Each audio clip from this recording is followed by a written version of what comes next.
guys, welcome to my YouTube channel. This is your Inday Jenny. Kumusta po ang lahat? Today is February 16. Malapit na din po ang katapusan po malapit na din matapos ang February. So approaching March, napakadali po ng panahon, 'di ba? Kung baga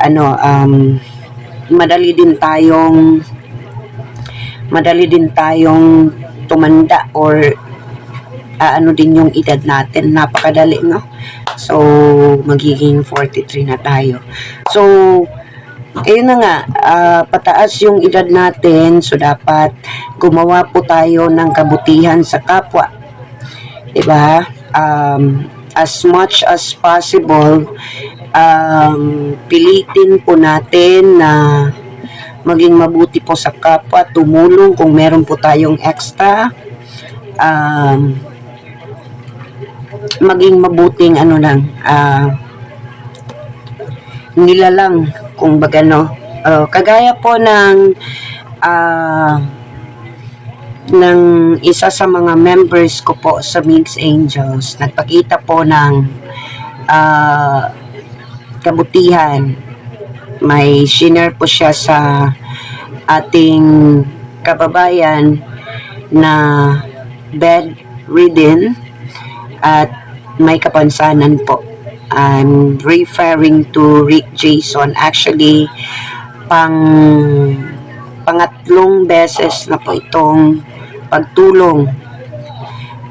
Kudos po sa pangatlong nagbigay, sa isa sa mga members po ng Mix Angels. Actually, dating member po ng Mix Angels na nasa sa akin pa din po, nakasuporta po, and ako po ay magpapasalamat sa iyo dahil napakabuti mong tao, at no wonder, no, na binibigyan ka po ng maraming blessings sa kabila po ng maraming batikos po sa iyo. Hindi ka nagpa-apekto at hindi mo rin close po yung door mo na tumulong. Ayan, yun na nga, napaka matulungin mong tao. Yan talaga yung i-describe ko sa'yo. May mga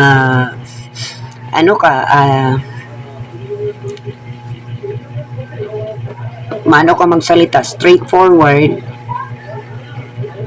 Yun naman talagang dapat. At sa mga bashers mo, ito lang masasabi ko, mabait po ang taong ito.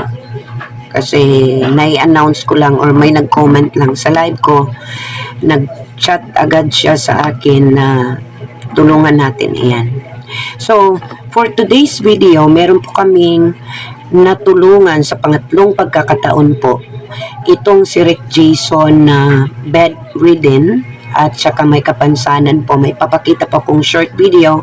Pasalamat po kay sa Mix Angels at saka kay Bunso Migs Molino. Ayan, we're not doing this para po kumpetensyahan ang pagcha-charity ni Migs. Na-inspired lang po kami. Kaya po namin ginagawa to in our own little way. Makakaano po kami sa mga nangangailangan. Ito po ang video. Pasasalamat po ni Rick Jason na sa simpleng hiling na makabili po siya ng gatas na anlin ata para sa kanyang bone. Kasi nga, tingnan nyo lang ang kanyang situation ngayon. Ayan, ilang beses na po siyang kumatok sa ating tahanan at 3 beses na din po siyang napagbigyan. So, here is the video, guys.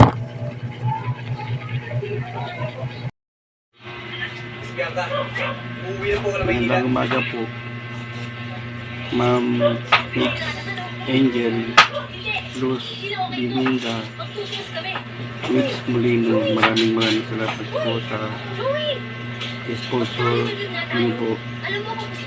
Maraming salamat. Good morning po sa inyo lahat. Yun lang po.